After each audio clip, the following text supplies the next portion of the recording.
امریکہ کی تیسری خوبی یہاں قانون کی حکمرانی ہے.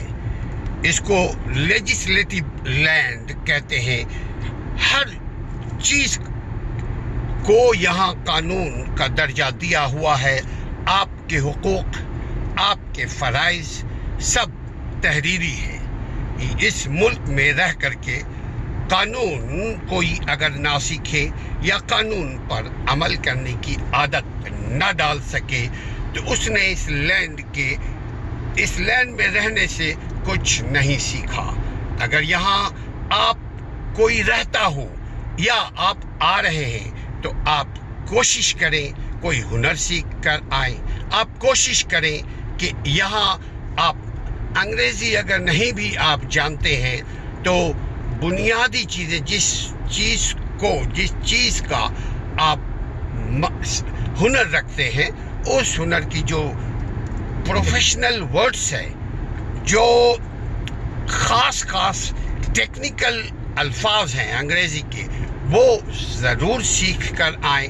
اور میں ہمیشہ یہ کہتا ہوں کہ اگر آپ امریکہ، یورپ جاتے ہیں تو ہاتھ کا کام، ٹیکنیکل ہنر، فن ضرور سیکھ کر آئیں تاکہ آپ یہاں آنے کے بعد فوراً آپ کو ڈیلی ویجز کے اوپر کام مل جائے.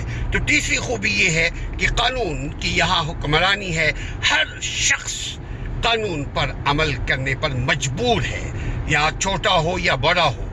کسی کے ساتھ قانونی طور پر زیادتی، ظلم نہیں ہو سکتی، ناانصافی نہیں ہے. یہ ایک بہت بڑی خوبی ہے اس لینڈ کی، اس ملک کی، اس ریاست کی جسے امریکہ کہتے ہیں، کہ یہاں آپ سیکھنے کا آپ کو موقع ملتا ہے. اس ملک میں رہنے سے آپ ایک فائدہ اس طرح اٹھا سکتے ہیں کہ آپ محنت کے عادی بن جاتے ہیں. آپ وقت کی پابندی کی عادت آپ میں آ جاتی ہے.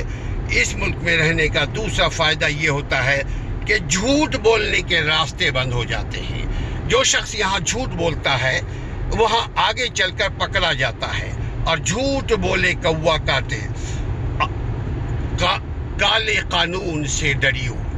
یہ قانون ایسا ہے کہ اگر جھوٹ بولتا ہوا کوئی شخص پکڑا گیا تو اس کے ریکٹ میں یہ بات آ جاتی ہے، لہذا اس کو نوکری چاکری یا ترقی میں اس کے لیے رکاوٹ ہے. لہذا سوشل خوبیاں، یہ سوشل کرپشن سے بچیے. امریکہ، یورپ آنے سے پہلے اپنی تمام خامیوں کو دھو ڈالیے ایمان کے پانی سے. یہ یہاں کی خوبصورتی ہے.